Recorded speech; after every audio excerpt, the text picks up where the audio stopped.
Michael Steele was talking about how disappointed he is in the Democratic Party. Where you been? Lord, accurate. So accurate. What? But Michael. Yes. What are what would you have us do? I would actually, you know what? I'd just like you to show that you give a damn, that you got a little emotion about the fact that people are losing their jobs indiscriminately, that this individual sitting down the 1600 Pennsylvania Avenue has given absolute power to one man who brings his son into the Oval Office, whose son says to him, "You're not the president. You shouldn't be in that chair." Now, where did he get that from? He got it from his daddy, because that's... Really, Michael Steele? Isn't he like 3 or 4? Your argument hinges on the words of a 3-year-old. Literally. You are literally making an argument, and you sound very Roland Martin-esque right now. Yeah, that's who I was trying to place his voice. You sound like Roland Martin, man. Is this who you've been tootling under? There is literally, as we speak, an entire... Does he have to yell like that? As we speak, an entire focus to gut every single civil right and economic gain that we have had since 1964. Is that who you been rocking with lately? Y'all been playing golf? Jesus Christ. I knew I could smell it. I could smell the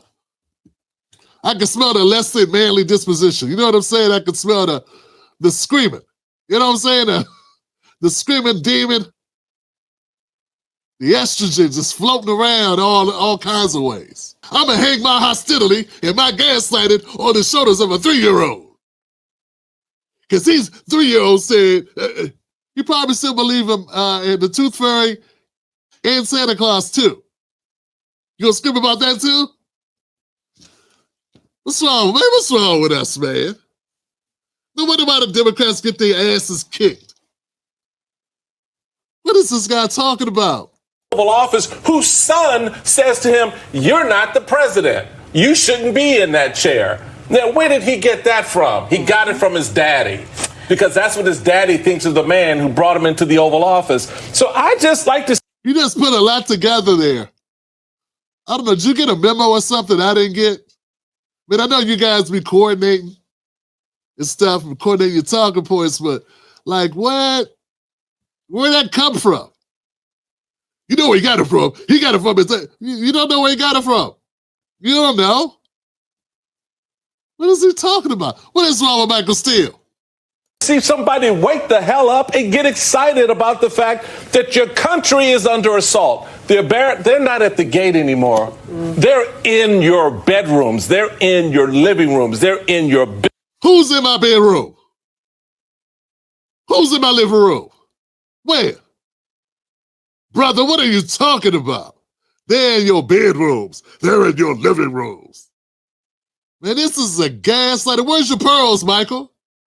You're doing everything except clutch your pearls. Heavens to Murgatroyd. Even. Businesses, they got your data, dumbass. They got all your stuff. Elon Musk has his tentacles in everything you're doing, not just off of X, but now he's in the Treasury Department. He's in the Labor Department. He's in the Department of Homeland Security. And nobody seems to give a damn. So that's all I want, somebody to show that they care enough to get off their fat ass and... Hey, Michael, I'll do the cursing here, sir. Bruh, look at this. Look at this guy. Hey, look, I like the fact you're upset. Be upset about shit that helps us. You know what? I never see Michael Steele really get upset about shit that help black people. Oh, he get upset because Democrats ain't being petty enough. Yeah, look at him, fighting mad. He fight mad, he uptight. Look at his neck all tight. Veins popping out his whiskers. All because the Democrats, he say, ain't being petty enough. Believe me, they're petty enough. They are very much petty. When was the last time you saw one of these talking heads from the Democratic Party jump out the gym about something we gave a shit about? You ain't gonna see it. You're not gonna see it. Not gonna do it. He gonna jump out the gym about black people being mass incarcerated, black people going through issues with trying to get bank loans, getting denied. You know, all the civil lawsuits we've had to have against the banks that don't want to give us a mortgage, about the upside down appraisals, the whack ass appraisals. I mean, I could throw a rock and hit an issue that he should be livid about. Him and Symone Sanders every day. What does he save his energy for? He took his Viagra this morning to come out and do what? Stand up about this. You ain't complaining enough about Elon Musk. That's all y'all been doing. Y'all ain't doing no work. Democrats are doing no legislative work except reintroducing reparations. When you can't do, you had no energy for it when you were in power, and now it's your fake attempt to try to keep black people hanging around like puppet dogs. Come on, black people, hang around. Come on, puppet dog. Come on, puppet dog. I'm gonna get your bowl just that now. Give me a second. Michael C ought to be ashamed of himself. Say something about it. But let's be honest, they're going to have to be Republicans who then ultimately. Oh, the hell with Republicans. They're not going to do anything. They're the problem. You mean the party you were with for 20 years? They're not going to do anything? Wow, that's interesting. Why weren't you saying that when you were one? But from a numbers perspective, my point is, if you actually want any real accountability, it's like you've seen. We had Jimmy Raskin on last weekend. He's talking about sort of this novel legal theory, and he was asked, "Are you willing to bring articles of impeachment yet again to President Trump?" And he said, "You find me 2 or 3 Republicans, and then we actually have a conversation." But well, that's a ballot box thing. So, what's the strategy to get those people who are strip mining our federal bureaucracy, who are stripping away your rights? How do they keep their seat? It hasn't even been a month. Thank you. So we are supposed to wait until the midterm elections. I'm not saying wait till the midterm elections. Well, I guess what I am saying is, and I know they told me I got 30 seconds, but like I used to not be one of those people that were like, people are like, oh, we're not going to have elections in 4 years. I'm like, y'all got to chill out. I am thoroughly concerned about how we survive. And it just makes me think about this movie that I saw. You're concerned about how we survive? We've been surviving all this damn time. What are you talking about how we survive? Survive what? Oh, layoffs? Welcome to Black World. This is what she talking about, how we survive. Oh, because MSNBC is getting downsized too. I don't know how you survive that. Somehow you still working though, Symone. The plane a couple months ago, Civil War. It wasn't necessarily great, but I know we gotta go, but in the movie Civil War, like all hell was breaking loose in Washington, D.C. and in places all across the country. And there were people in the middle of the country that were just living their lives like nothing was happening. Right. That's because it's not affecting them. It's affecting you people in the bubble, the elitist bubble for the most part. And I was serving some federal workers, but for the most part, this is isolated, very much isolated. You know what I'm saying? Especially the shakeups up until this point. Now, we'll see what happens going forward. How many people it impacts. But know this, there's shit be going on all the time that you guys don't talk about. There's something going on every day that concerns black people as a whole. You don't end up with the low birth rate, the infant mortality rate, the maternal mortality rate. You ain't jumping out the gym about it, and you're a woman. You're a black woman. When's the last time you jumped out the gym about that? But this, oh my God, federal agencies are being audited. They're being audited for efficiency. Oh no. This goes to show you what they're really about, what's really important to them. It ain't us. It's not working people. You got it wrong. You got it backwards. In the movie Civil War, it's not really applicable.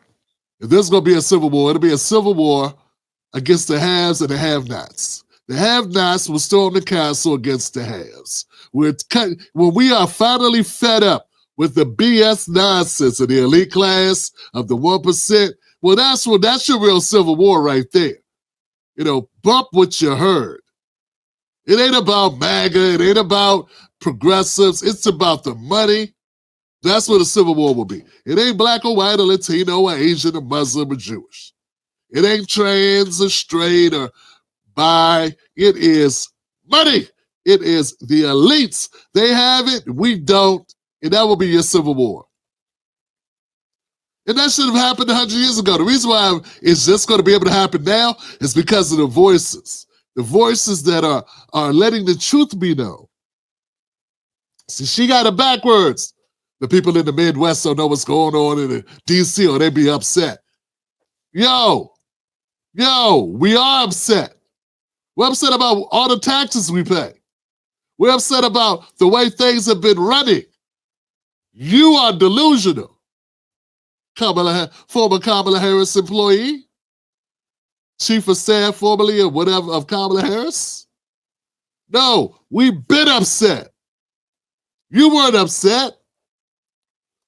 I think she's almost done though. Let me hear it. And I think that is actually where we are. And there are going to be a lot of people that are going to continue to just go on about their daily lives as though Rome is not burning.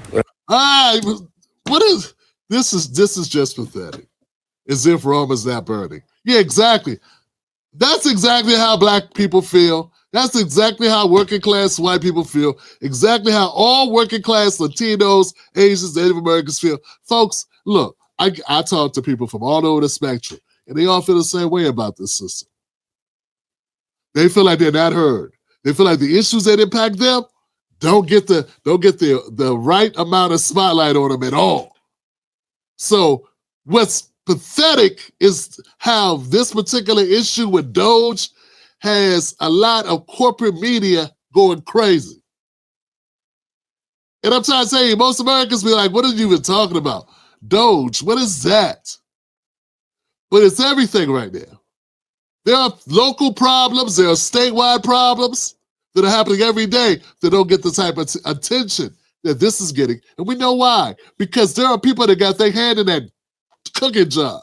Their hands were in the cookie jar and they got caught. And they thought that would never happen to them. They never expected roosters might come home to roost. They never counted on it at all, man. It was a foregone conclusion that they get to steal. Steal from the till. They've been on the back line, eating the nuggets as they come out the grease. They've been doing that this whole time.